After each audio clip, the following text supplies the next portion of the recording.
नुआपड़ा जिला सिनापाली ब्लॉक टिमनपुर ग्राम पंचायत रे प्रवासी श्रमिक सचेतनता शिविर झील गछटिए गर्भस्थ शिशु दिनटिए प्राणी दिनटिए पक्षी दिनटिए इत्यादि कार्यक्रम अनुष्ठित हो जाइछि।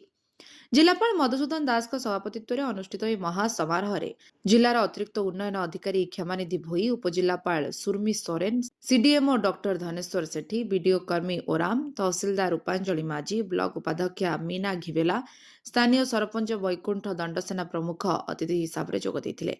समारोह जिलापाल नवजातक शिशुकन्या संजिता को कोଳରେ धरी तार उज्जवल भविष्य कामना करथिले। सेमानक पितामाता उपहार सहित नूतन वृक्ष चारारोपण देथिले। गर्भस्थ शिशु दिनटिए कार्यक्रम में गाँवर 3 जन गर्भवती महिला यह समारोह में फलमूल, पनीपरिबा, पुष्टिकर खाद्य एवं विभिन्न उपहार अतिथि मैंने भेटी देते। आज नियारा कार्यक्रम टिमनपुर गाँ आनंद मुखर हो उठिला। छात्री मैंने सुंदर सांस्कृतिक नृत्य गीत परिवेशन करते। जिलापाल समस्त को स्वागत कर सभा परिचालन करते। समाज संवेदनशील हेले एवं समस्त विभागीय अधिकारी निज निज दायित्व सुचारू रूपे संपादन कले जिल्लारू प्रवासी श्रमिक प्रथा दूर हो पारिबो बोली से आशा प्रकाश करथिले। जिलापाल कहिले जे एही पंचायतर कौनसी भी पुरुष किंवा महिला प्रवासी श्रमिक हिसाब रे अन्य राज्य को जांतु नाही। निज गाँ माटी रही मनरेगा योजना रे काम करी सबु श्रमिक परिवार लक्ष्यपति हुंतु। चाषी भाई भौणी माने उन्नत प्रणाली रे चाष बणिज करंतु। ए सबु करिबा पई जिला प्रशासन आवश्यक सुविधा सुजोग जोगाई देबो। आमे समस्त मिसी टिमनपुर पंचायत को प्रवासी श्रमिक और प्लास्टिक मुक्त करि परिबा बोली से कहिथिले।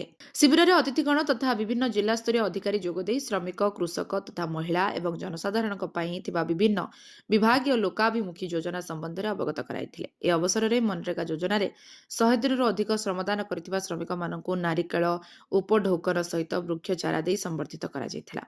सेहिपरि आजिकार रक्तदान शिविर में रक्तदान करथिबा टीपीडब्ल्यूडीएल 11 जन कर्मचारी को जिलापाल सम्मानित करथिले। पक्षी दिनटिए कार्यक्रम में जिलापाल और समस्त अतिथि पक्षी मानक खाद्य और माटी पात्र रे जलदान करने सहित वृक्षरोपण करथिले। शेष में सरपंच समस्त को धन्यवाद अर्पण करथिले। शिविर को सिनापाली बीडीओ, जिला समाज मंगल अधिकारी एस गीता, सिनापाली सीडीपीओ उर्मिला महापात्र, स्थानीय सरपंच प्रमुख आयोजन करथिले। सभा पर जिलापाल टिमनपुर समलेश्वरी हाईस्कूल 10वीं श्रेणी छात्री स्नेहलता गहिरे घर को जाई कठिन परिश्रम करी बोर्ड परीक्षा रे उत्तम प्रदर्शन करबा पई उत्साहित करथिले। नुआपड़ारू हरेराम करुओं रिपोर्ट, लिव लाइफ ओडिया।